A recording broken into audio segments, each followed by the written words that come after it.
Film की शुरुआत में यह दिखाया जाता है कि एक कपल शहर की भीड़ भाड़ से दूर एक बेहद सुनसान जंगल के बीच बने लेक हाउस में छुट्टियां मनाने जाता है।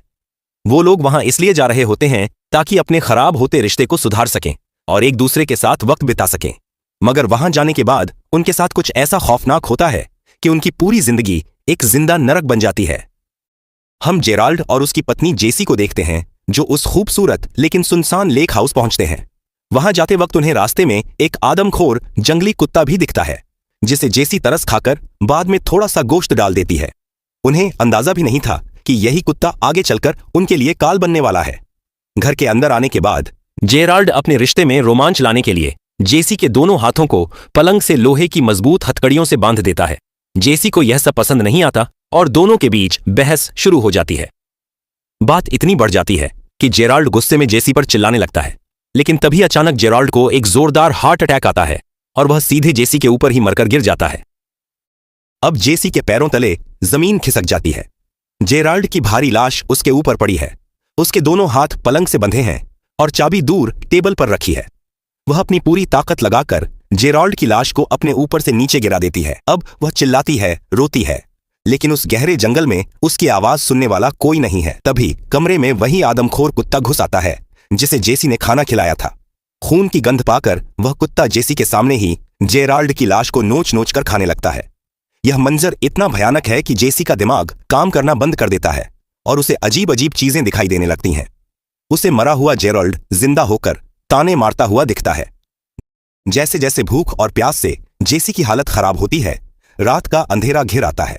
तभी कमरे के एक कोने में जेसी को एक बेहद लंबा, बदसूरत और डरावना साया खड़ा दिखाई देता है जिसे मूनलाइट मैन कहा गया है।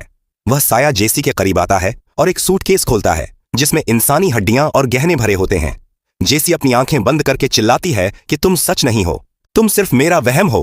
वह साया चुपचाप जेसी की शादी की अंगूठी लेता है और अंधेरे में गायब हो जाता है। 2 दिन बीत चुके हैं और जेसी को समझ आ जाता है कि अगर वह आज यहां से नहीं निकली तो वह कुत्ता और वह साया उसे जिंदा चबा जाएंगे। तभी उसे याद आता है कि खून बहुत फिसलन भरा होता है। जेसी अपनी पूरी हिम्मत जुटाती है और पास पड़े कांच के टुकड़े से अपने ही हाथ की चमड़ी को बेरहमी से काट देती है। कमरा चीखों से गूंज उठता है। दर्द के मारे उसकी रूह कांप जाती है, लेकिन चमड़ी उधड़ जाने के बाद उसका हाथ हथकड़ी से बाहर आ जाता है। वह तुरंत दूसरे हाथ की चाबी उठाती है, खुद को आजाद करती है और लहूलुहान हालत में भागकर नीचे खड़ी कार में बैठ जाती है। कार चलाते वक्त कमजोरी की वजह से जेसी का एक्सीडेंट हो जाता है, लेकिन किस्मत से आसपास के लोग उसे बचाकर हॉस्पिटल पहुंचा देते हैं। कुछ महीनों बाद जेसी पूरी तरह ठीक हो जाती है। जेराल्ड की मौत के बाद उसे सारी संपत्ति मिल जाती है। सब सोचते हैं कि जेसी अब सुरक्षित है, लेकिन ट्विस्ट अब भी बाकी है। एक दिन जेसी अखबार में एक खबर देखती है।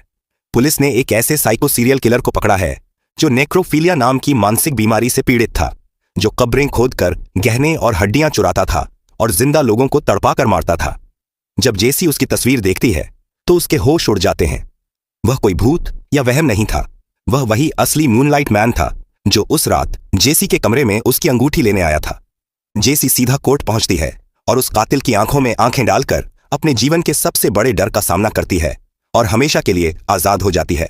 तो दोस्तों, अगर अपने डर से लड़ने की यह कहानी आपको पसंद आई हो तो इस वीडियो को एक बड़ा सा लाइक करें, दोस्तों के साथ शेयर करें और ऐसी ही और भी फुल हॉरर कहानियों के लिए चैनल को सब्सक्राइब करना बिल्कुल मत भूलना।